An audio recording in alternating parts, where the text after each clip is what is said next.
Baiklah saudara, untuk laporan dari negeri di bawah Bayu, terus sahaja bersama dengan Stanley Minsun di studio Berita RTM Kota Kinabalu. Silakan Stanley. Terima kasih Taufik di Angkasa Puri. Salam sejahtera dan salam sehati sejiwa.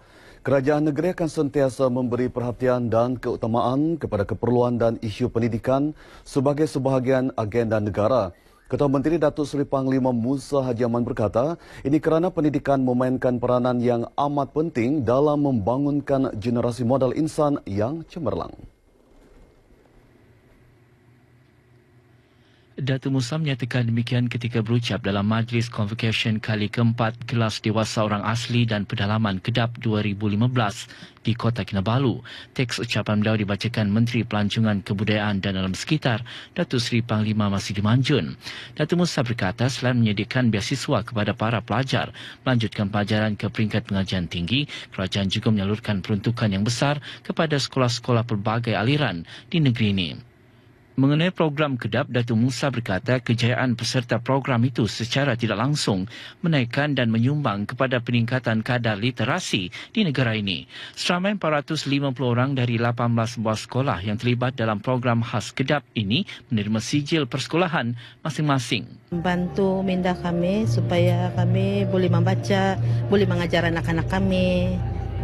Kalau kami sudah pandai lah. Menambah ilmu.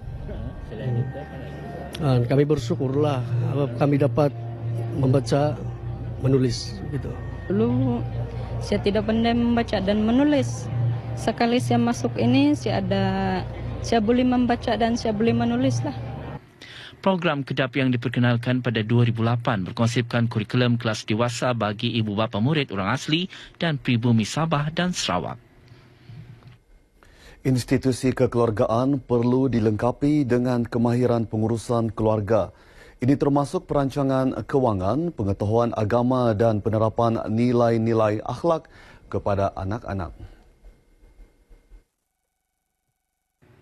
Setiausaha Kerajaan Negeri Tan Sri Sukarti Wagiman berkata ia penting kerana institusi kekeluargaan merupakan asas kepada pembentukan modal insan negara. Beliau berucap sempena Hari Keluarga Puspanita Cawangan Sabah 2015 di Kota Kinabalu. Datuk Sukarti yang juga penasihat Puspanita Cawangan Sabah turut memuji usaha persatuan itu menganjurkan program berkenaan yang dilihat mampu mencetuskan kemesraan serta mengukuhkan hubungan silaturahim dalam kalangan ahli. Sementara itu berucap dalam majlis tersebut, Pengerusi Puspanita Sabah Puan Sri Haryani Husaini berkata Hari Keluarga tahun ini diisi dengan pelbagai acara antaranya senam tari, sukaneka, pertandingan karaoke dan gerai jualan. Bumi Putra di negeri ini terus diperkasa menerusi pelaksanaan pelbagai dasar dan strategi kerajaan. Ini kerana aktiviti keusahawanan merupakan salah satu cara untuk meningkatkan ekonomi rakyat. Pembantu Menteri Kerajaan Tempatan dan Perumahan Negeri Datuk Zakaria Muhammad Idris berkata demikian ketika merasmikan program Membantu Rakyat Membara di Sandakan. Program ini merupakan seminar usahawan anjuran Biro Pembangunan Ekonomi UMNO Libaran, Parlimen Libaran dan Dewan Undangan Negeri Dun Gum. Jelas Datuk Zakaria, usahawan baharu perlu bermula secara kecil-kecilan serta mempunyai semangat untuk memperolehi kejayaan. Mereka juga perlu bersedia untuk memohon bantuan kewangan daripada badan-badan kewangan yang disediakan kerajaan seperti Majlis Amanah Rakyat MARA, Amanah Ikhtiar Malaysia AIM dan Bank Simpanan Nasional BSN. Sebanyak 3 kertas kerja dibentangkan dalam program ini yang berkaitan dengan keusahawanan. Turut hadir Ketua Wanita UMNO Sabah Datuk Armani Mahiruddin.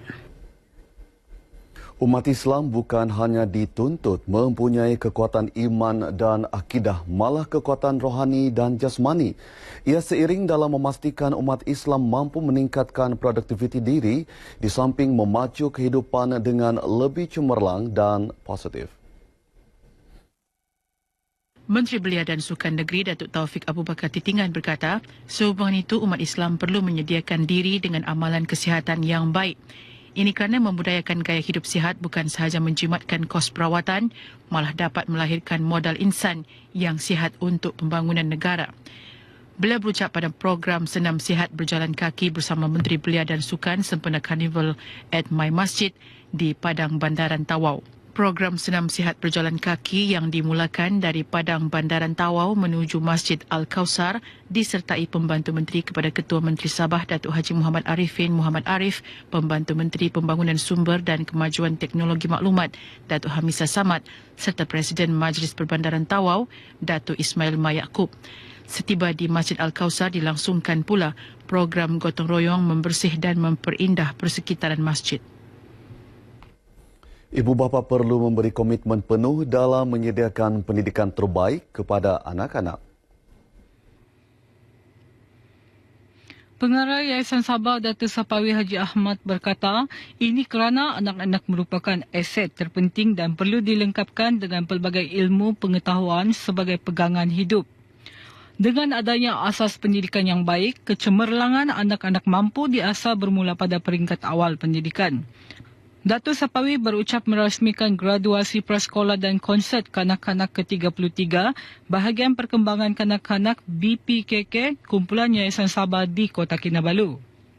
Majlis graduasi ini merupakan bukti kesediaan kanak-kanak prasekolah untuk memasuki alam persekolahan setelah melalui asas-asas perkembangan minda di peringkat prasekolah. Seramai 69 kanak-kanak prasekolah BPKK Yayasan Sabah menerima sijil tamat prasekolah.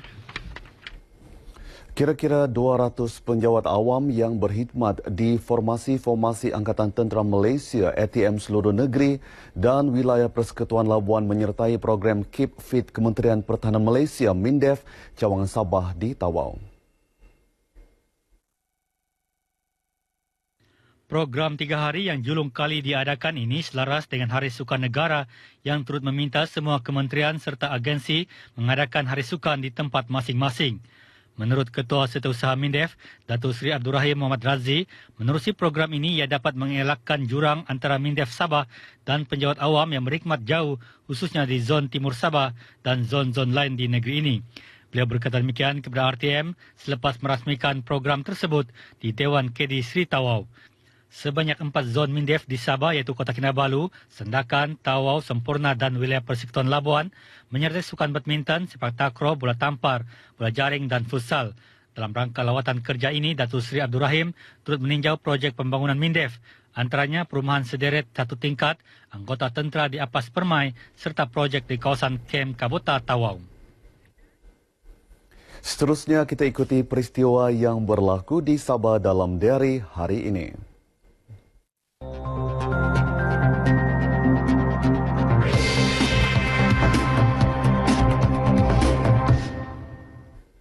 Pada pukul 8 pagi ini akan berlangsung kejohanan futsal wanita Puspanita Cawangan Sabah di Kota Kinabalu.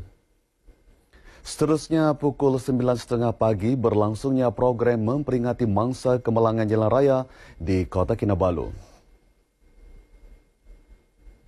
Sekian paparan daripada Kota Kinabalu. Salam ceria dan kembali kepada rakan di Angkasa Puri. Silakan.